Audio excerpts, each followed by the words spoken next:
All right, music fans, welcome back. It is Dave, the Real Music Observer, observing real music in real time for real people just like you and just like me. Okay, so Fleetwood Mac, or what is called Fleetwood Mac these days, played their first concert last night at the Bach Center in Oklahoma.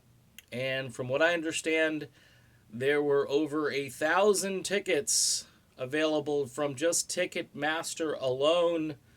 That doesn't include all the other, ticket scalping entities out there and private sales and so forth. These companies that buy a bunch of tickets ahead of time and then sell them for enormously overpriced amounts. They typically will do that when the show is selling well and fans are saying, hey, I need tickets, and then people will start to pay almost anything for a ticket, which is ridiculous. Apparently, what's even worse is places like Grand Rapids, Louisville, Lincoln. These are all scheduled for Fleetwood Mac in the days ahead. Grand Rapids actually has a whole bunch of front row tickets and prime seats available. First three of four rows are virtually empty. Um, okay, so here's my analysis of this. All right, Lindsey Buckingham gets dismissed. There's a PR battle going on. Urvezov thinks he can win any public relations battle. He's got Stevie Nicks, he's got Christine McVie, and he's got Mick Fleetwood. And they were banking on that, hey, fans wouldn't care. It's a cultural experience to go see Fleetwood Mac. Whatever we stamp on this and we call Fleetwood Mac, doesn't matter what kind of product they're putting on the field, people will show up because it's Fleetwood Mac. Well, it works for certain bands, and it has worked well for the Eagles. Uh, I think the Eagles are the biggest band. That's why. I think they're just too big to fail, more or less. If Don Henley goes, then yeah, it's kind of toast at that point. But Journey, for instance, works because you got the Escape lineup minus one guy, and Arnell has been with the band now for over a decade, and that worked. In this case, this is just a risky move to break up this band so late in their career and say, okay, these guys are going to be part of the group. And you're announcing that not only that, they're going to sing like crowded house songs.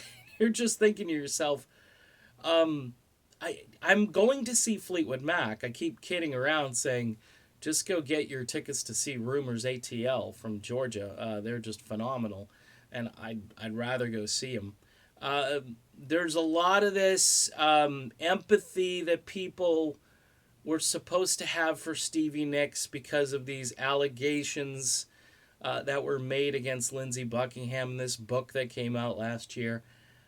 In the political climate that we're in right now, I don't know if that's playing all that well. I just think people want to go see a concert and they want to see original members if those original members are viable, who haven't left planet Earth, who are physically able to carry out what they're supposed to do on stage. That's why, for me, the whole Styx issue with Dennis DeYoung, I mean, talk about a payday. Talk about just a promoter's dream to have these guys come back together again and have Dennis be, captain of the boat again. But that's probably not going to happen either. But Styx has had years to kind of build on their quote unquote brand. Fleetwood Mac, honestly, last year, even with Lindsey Buckingham, I wasn't all that impressed with their shows over at Classic East or West. I think there was some tension. I think they were kind of mailing it in. I was impressed with the Christine McVie album that came out with Lindsey Buckingham and that little tour they did together. I thought there was some real energy and real excitement there. Uh, but we'll never know if that energy and excitement could still work in Fleetwood Mac because they just decided to break it up. So, divide and conquer. I'm not sure if this is just Irving Azoff or it's Mick Fleetwood. Everybody's blaming Stevie Nicks. We'll talk about that in another video. But for now, these tickets are not selling well for Fleetwood Mac, and it's not surprising. All right, done. See you soon.